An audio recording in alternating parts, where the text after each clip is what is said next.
साहिब बंदगी। सदगुरु कबीर साहब के चरणों में चरण बंदगी। महंत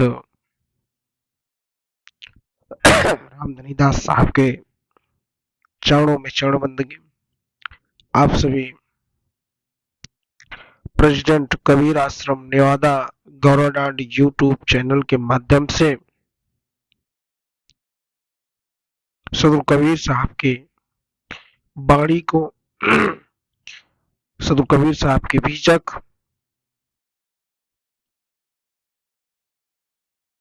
को प्रतिदिन सुनते हैं। सदगुरु कबीर साहब ने किस प्रकार से मनुष्य को समझाया है अपने बीजक में, बीजक के माध्यम से संसार को चेताने का काम किया। सदगुरु कबीर साहब का बीजक ग्रंथ जो है समस्त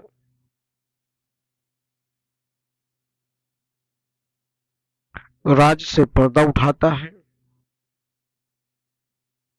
इस बीजक में संसार का पूरा सार छुपा हुआ है। सदगुरु कबीर साहब के बीजक में रामायणी नंबर 40 का प्रसंग है कि आदम आदि सुरय नहीं पाई, मामा हवा कहाँ ते आई।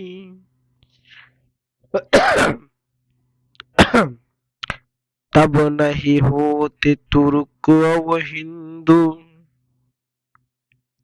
माय के रुधिर पिता के बिंदु। तब नहीं होत गाय कसाई, तब बिस्मिल्लाह किन फरमाई। तब नहीं होते कुल और जाति,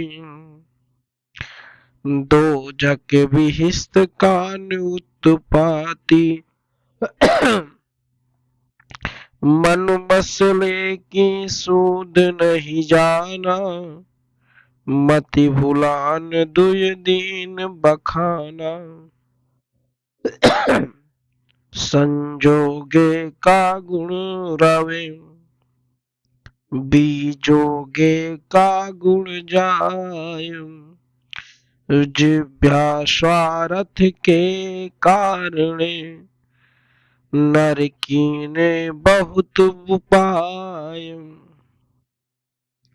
सदगुरु कबीर साहब कहते हैं यहूदी अरब मिस्री आदि सामी परंपरा के पैगंबर हजरत आदम भी यह नहीं ज्ञात कर पाए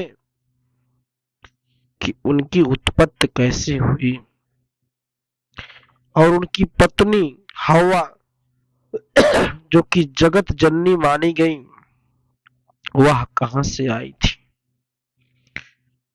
मनुष्यों का यह मानना है कि पहले सृष्टि नहीं थी। जब सृष्टि नहीं थी तो हिंदू और मुस्लिम कहां से आ गए।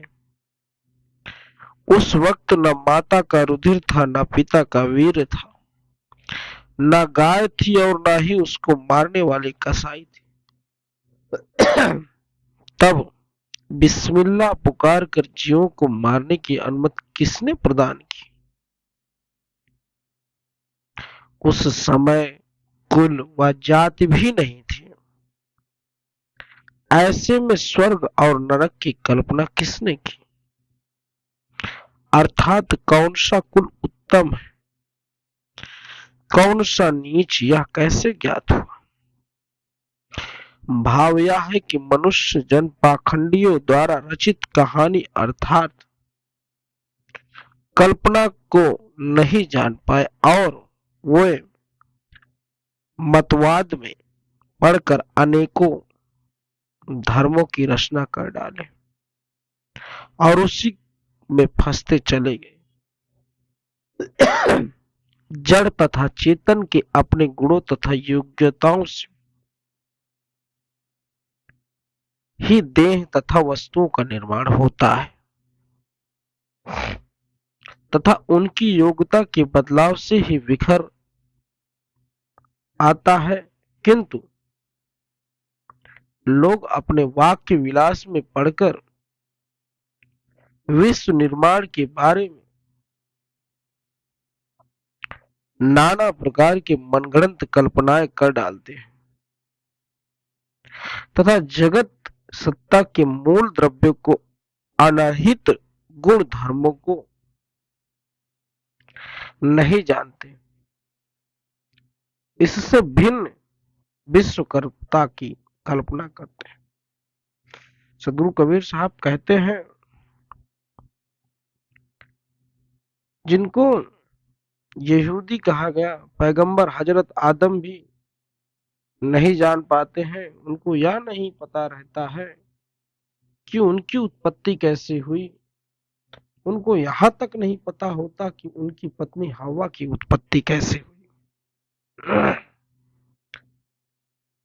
आखिर वह कहां से आई थी, कैसे आई थी, किस प्रकार उसकी उत्पत्ति हुई। कुछ लोग मानते हैं कि पहले सृष्टि नहीं, पहले भगवान आए, पहले यहूदी आए, पहले पैगंबर आए, उसके बाद सृष्टि की रचना उन्होंने की। सदगुरु कबीर साहब कहते हैं और पूछते हैं कि जब सृष्टि ही नहीं थी तो हिंदू और मुस्लिम कहां से आ गए? जब सृष्टि ही नहीं थी, जब माता का रुधिर नहीं था और पिता के वीर नहीं था, रजोवीर नहीं था, न गाय था और न कसाई थी, तो किसने तुम्हें आज्ञा दिया कि बिस्मिल्लाह का पुकार करो और जीवों के मारने का अनुमति प्रदान करो? वो कौन कहा, क्यों कहा?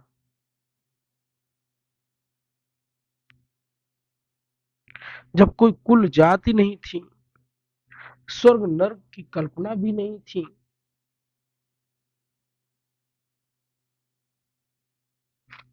कौन सा कुल उत्तम है, कौन सा कुल नीच है,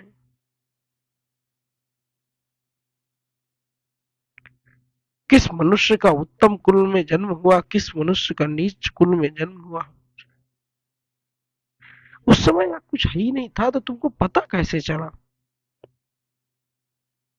लेकिन लोग इस संसार में आकर तमाम प्रकार के भ्रमित खबरों पर, भ्रमित बातों पर ध्यान करने लगे और पाखंडियों के चक्कर में पड़कर, मिथ्या बातों के चक्कर में पड़कर उस बात को सत्य मानने लगे।